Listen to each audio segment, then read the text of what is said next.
তোমরা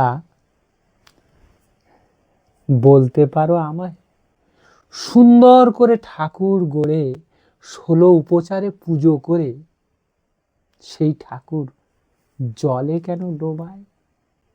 তোমরা বলতে পারো আমায়? ওই যে ঝোলা, নাগরদোলা, কি মনোহারী দোকান খোলা, নাচ গান জোখর বলা, হঠাৎ হঠাৎ কেন থামায়? তোমরা বলতে পারো আমায়? কেউ নুনি খায় দিনে রাতে, নুন জোটে না কারো ভাতে, ছেঁড়া চেটির বিছানাতে কেন কষ্ট করে ঘুমায়? তোমরা বলতে পারো আমায়? ধর্ম নিয়ে নিত্য যারা ভক্তিমাতে দিশেহারা, সেই ধর্ম বেচে কারা কালো টাকা কামায়? তোমরা বলতে পারো আমায়?